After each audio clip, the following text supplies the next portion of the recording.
Вы слушаете радио «Спутник Абхазия».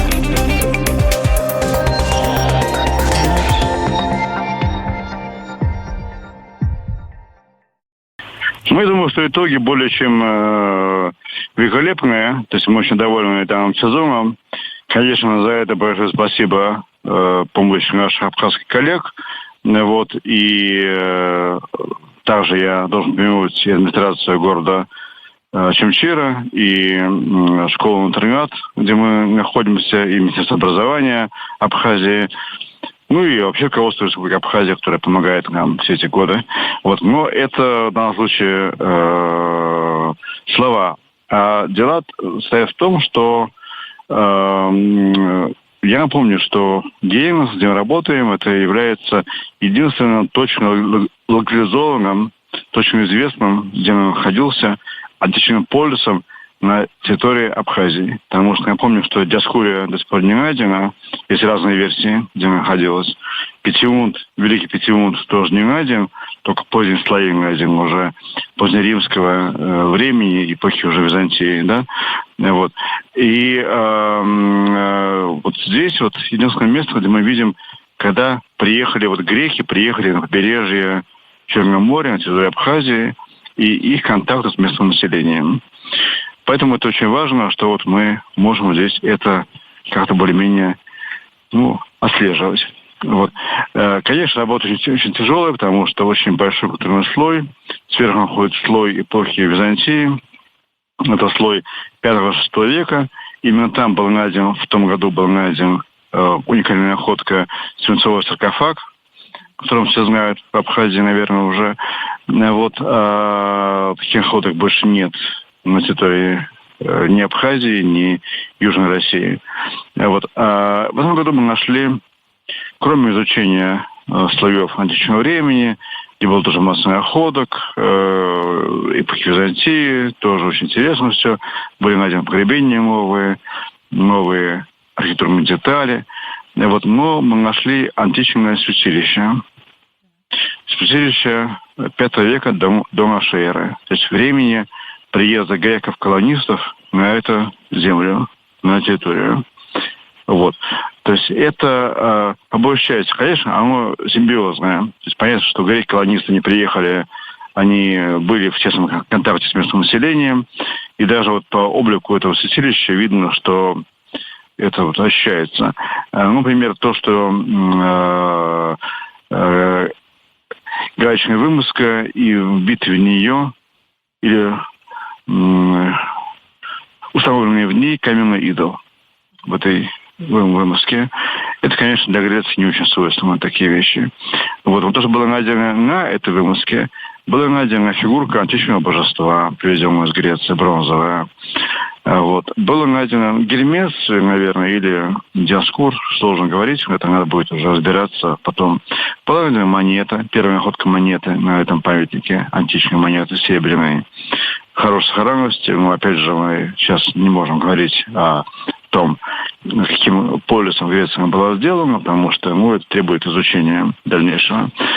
Потом далее это огромная серия античного и местного керамического материала и античного керамического импорта. То есть посуда античная керамическая, она преимущественно из Аттики. Аттика – это Афины. То есть в это время, в V веке, здесь главным таким ведущим игроком были Афины в это время. Но главное не это, а главное то, что кроме всего этого было найдено более 30 золотых изделий в этой вымазке. Реально золотые изделия? Да, они небольшого размера, там мало веса, то есть это не имеет никакого значения для торговцев золотом, но это имеющее художественное значение именно для искусства. Изображение божеств, изображение птиц, лебедей, грифа, изображение богини с змеями, например, изображение льва.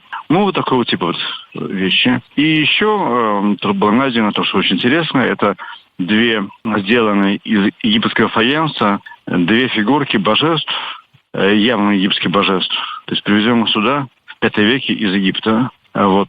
Ну, тут, опять же, можно вспомнить известные, давние, конечно, не очень научные, но почему-то, наверное, имеющие свое здравое зерно идеи Геродота и Гулии про то, что колхи были потомками египтян. Вот, конечно, потомками они не были, но связи они, видимо, были очень активные. И вот это первые находки таких вот божеств, сделанных из этого египетского фаянса на территории Абхазии. Это такие мужские божества, стоящие, вполне такие красивые лица, бодрые, свежие, вполне. Вот. О чем говорят вот эти находки? Да, вот их, во-первых, очень много, да, видимо, они там где-то посуда, где-то какие-то золотые изделия, где-то вот, там, не знаю, предметы культа и так далее. Они же как-то, наверное, классифицируются, да, и вот что вы думаете, вот о чем вот эти находки говорят? Может быть, есть какие-то у вас версии, допустим, то, что касается того или иного предмета найденного?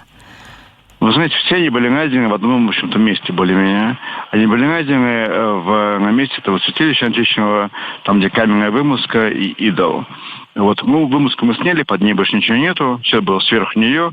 Вот так что тем, кто хочет поискать сокровища, может на нее волноваться, и больше нету здесь. Вот, да, ну, да, значит, все это был единый комплекс ритуальные, то есть бляшки, то, что найдены из золота вещи, это были, видимо, украшения одежды, по большей части. Одежда какого-то балахона, ритуального одеяния, которое было наброшено. Там и найдены еще угли. Видимо, был небольшой костер, горел. Наброшено был балахон, туда были какие-то вещи. Там же найдено немножко вещей железа, связанных с воинской сферой. То есть это части ножей, копий, мечей. Вот. То есть это было именно святилище античное, вот греческое. Ну, конечно, вот опять же, я говорю, что был симбиоз и греческого, и местного населения. Это ощущается очень хорошо. Что, ну, во-первых, давайте чуть-чуть детали узнаем, как вот эти поиски ведутся, да, что-то изменилось на протяжении вот того времени, что вы, ну, вы лично там и ваши коллеги занимаются раскопками, да, на территории античного городища Гуэнос. Технически что-то изменилось, людей больше стало или, наоборот, меньше? Вот как проходили работы? Опять-таки очень жарко, да, как со всем этим, с этими обстоятельствами было дело? Да. Ну, знаете, ну да, этот год, конечно, был довольно тяжелый в плане там климата, потому что сначала приехали, было довольно холодно, потом стало сильно жарко и даже просто душно, вот, и, ну, это довольно сложно перевозится там, нами, там, привыкшими к все-таки более северному климату. Ну, ничего страшного. Вот, переносим, все нормально. Людей в этом году не очень много. Ну, самое большое количество было 25 человек. Вот, работающих людей. Вот, это те, кто и рисовал, те, кто чертил, те, кто копал, те, кто готовил пищу. Слава богу, что мы живем в хорошем месте, в школе-интернате города Чимчира, где, в общем-то, есть все условия для проживания. Так что нам не очень много, не очень много о чем можно заботиться. Вот, но тем не менее, все равно надо готовить еду и так далее. Вот. А люди приезжают из разных мест России. Вот. Сейчас, конечно, из-за ситуации в мире, вот у нас нет людей из других стран, вот раньше были. Вот. Ну, из России это Москва, Петербург, Архангельск, Курган, Ставрополь, Сочи. Ну, в общем, это масса городов, которые даже вот не могу вспомнить сейчас все. Вот. Да, и, ну, в общем, из них часть этих людей, они уже были здесь и год назад, и до этого были много раз. Вот это такие проверенные бойцы, которые уже умеют отличить землю древнюю от земли современной, копаются в ней с умом, с толком. Вот. Так что, в общем-то, я надеюсь, что будущий год будет тоже нормальным. Ну, а финансирование было в году немножко меньше, чем в прошлом. Тоже по там, понятным причинам. Денег меньше у всех. Вот. Но, тем не менее, оно было. Я думаю, что оно будет и дальше. Тем более после таких охоток. Это все вручную происходит, да? Потому что все, там тонкая работа. Практически без лопаты, все копается вручную, все копается ножом, кисточкой, и вся земля перебирается руками полностью. Вот когда вы рассказывали, сказали, что там прям несколько слоев, да, и вот этот византийский слой вы исследуете, античный слой исследуете, а что-то вот по дороге попадается как бы по пути, или там очень редкие находки бывают? Редко, в смысле? Нет, там есть слой Византии, там есть хорошие находки, есть хорошие стеклянные обломки стеклянных изделий.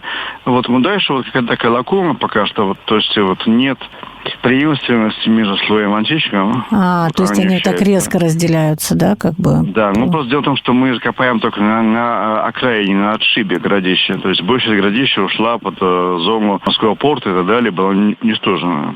Собственно говоря, это 1934-35 год. Поэтому мы копаем только на маленькой окраине этого древнего города. Мы не можем судить, что было там на самом городе. Может, там все было немножко иначе. Скорее всего, было иначе. То есть основная часть того, что было бы полезно, находится там, на территории, под территорией порта? Уничтожена при постройке порта. Уничтожена просто была и все. То есть там ничего не осталось. Скажите, а вот кроме вот этого античного городища там на территории Очимчиры района, какие-то места еще ученым интересны? Конечно, в Абхазии интересно очень много всего. Просто вопрос в том, что дальше у нас сил на все не хватит. Да, вот. Конечно, мы там готовы. У нас есть и люди, и кадры, и возможности, чтобы работать где-то еще, в принципе, в будущем.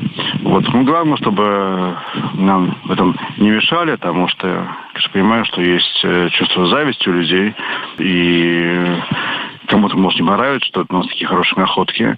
Вот. Но я надеюсь, что все люди будут думать в первую очередь о науке, вот, а не о том, что там кто именно нашел эти древности. Петров, Сидоров или Скаков. Вот.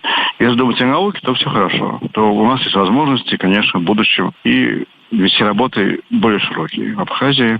Вот я надеюсь. То есть для этого мы стараемся найти для этого кадры и готовить в Москве.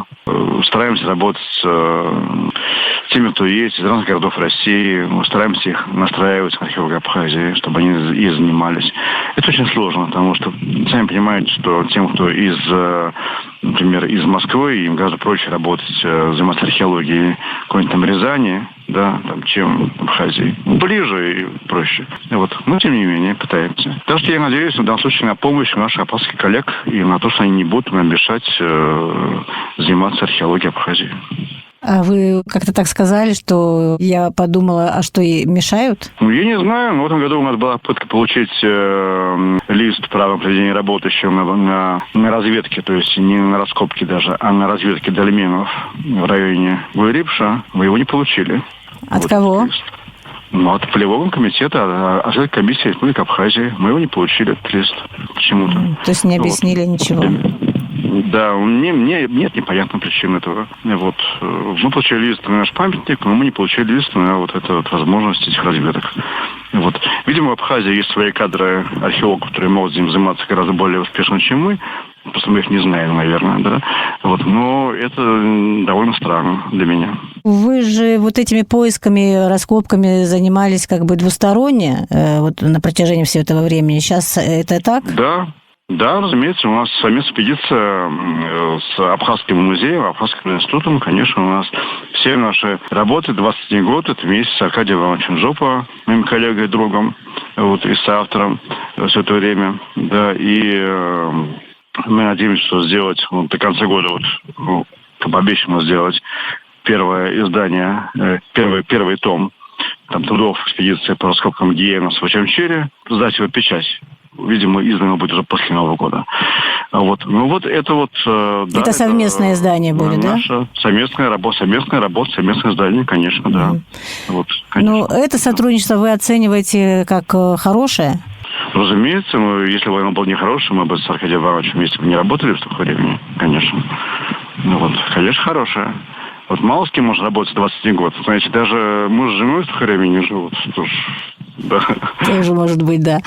Что будет дальше, да? Вот вы сейчас вернетесь вот с этими находками, с их описанием. Дальше будет издание, публикация этих находок, публикация будет в хорошем издании нормальном.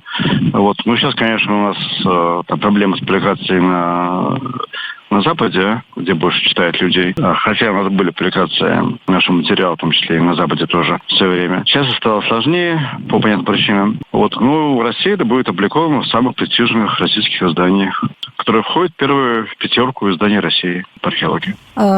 И наверняка на следующий год тоже экспедиция приедет и тоже будет продолжать заниматься раскопками. Да, я надеюсь, конечно. Я надеюсь, что если мы будем живы, слава богу, все будет хорошо, какое-то финансирование мы все равно найдем, то если никто не будет нам мешать, то мы это будем делать, конечно, дальше. Вы слушаете радио «Спутник Абхазия».